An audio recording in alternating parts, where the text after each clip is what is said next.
All right, so this, of course, is the big story that we're tracking on Fineprint tonight. Ukraine's much-touted counteroffensive appears to be gaining pace. They're striking deep within the Russian territory. Kyiv reportedly has destroyed over 5 military aircraft in western Russia in its biggest drone assault so far. Now, the aircraft hit included a MiG-29 and 4 Su-30 fighter jets. Now, this has put a serious question mark on Russia's air defense capabilities and has also ignited some curiosity about Ukraine's war kit. Now, Ukraine claims that it has destroyed 2 Panzer missile launchers and an S-300 air defense systems radar. Now, these attacks reportedly were carried out using what are known as flat-packed drones made out of cardboard. So, is the air warfare now turning into a level playing field? So let's in fact take a look at Ukraine's war kit. So what are the aces that Ukraine has now got up its sleeves? Now, drones are the weapons that Ukraine has been deploying fairly effectively. Ukraine is getting about 100 cardboard drones as part of a $20 million deal from Australia. And experts say that these ultra-lightweight drones make it easier for them to be used against Russian targets.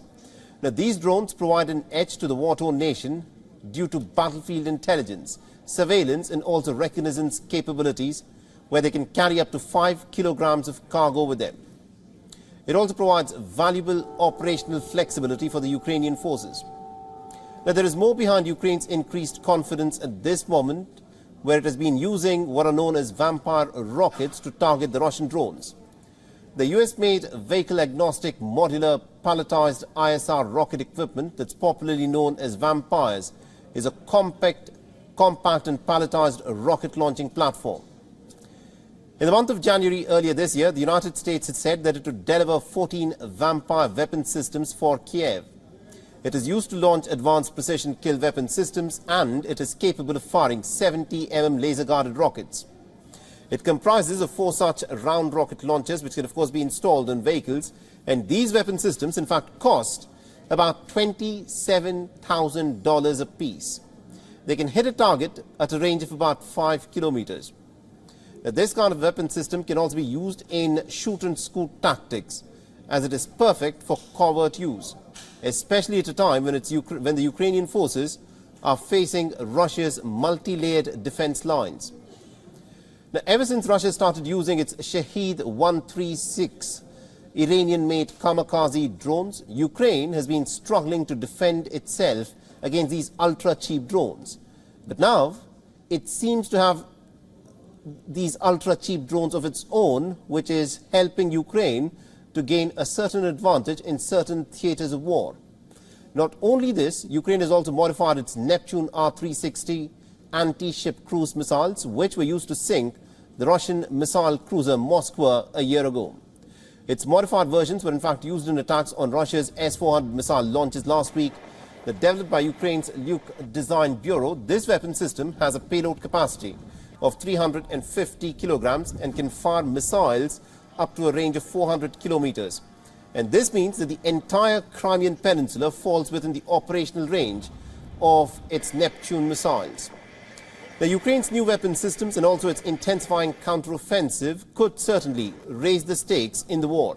It's a conflict that's been the bloodiest since the end of the Vietnam War and has claimed over 500,000 lives so far.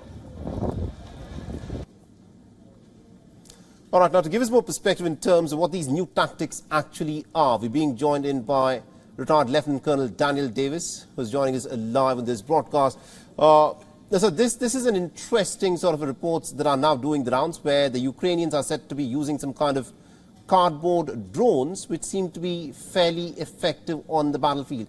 Tell us a bit more about what these cardboard drones actually are and how is it they're now proving to be fairly effective. Yeah, what we can tell so far is that, in a sense, the part of the way these things are made with the cardboard, on the surface it looks like extremely low tech and not the kind of thing for modern war. But actually that makes it much more difficult to detect, because there are no metal parts, or at least very few, to find on radar or other kinds of sensing systems. The big reason that it appears that these were so successful hitting that air base in the northern part of Russia was not so much what kind of drones they were, but where they were launched from. And it's starting to look like the most likely case was from the Black Sea, up north of that, or the Baltic Sea, sorry. And some others are suggesting it may also have come from some of the Baltic states, which seems unlikely because that would be potentially expanding the war if it turned out that it came from there. The most likely seems the Baltic Sea. But Russia's air defenses have all been looking south, toward Ukraine and not to the north. Now then, that's certainly going to change. They're going to start looking in more directions. So like so many things in the war, once one side does something that works, the other side has a response to it and a counteraction to it. So while this was good now, I'm not sure that's going to continue to be the case. Absolutely, indeed. That will be very interesting to see as to how Russia, of course, responds to this. And also, what do you make of the reports that Ukraine has captured the very strategic village of Robotyne? It is now pressing forth towards Melitopol. How much further do you think the Ukrainian forces can, in fact, make a headway? Yeah, the big problem with this from the Ukraine side is that it took almost 3 months to get this. And Robotyne by itself is a fairly small village. It's not a particularly large one. The first operational objective for the Ukraine army was a city called Tokmak, which is still about 10 to 15 kilometers south of where they are now. The problem is Ukraine has spent so much in men and materiel to get to this point.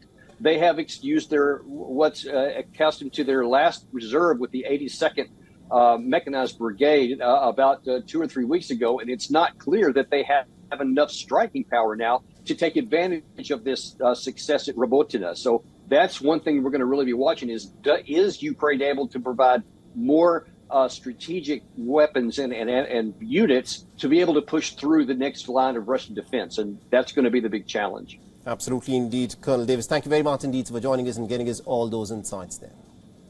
Thank you. WION is now available in your country. Download the app now and get all the news on the move.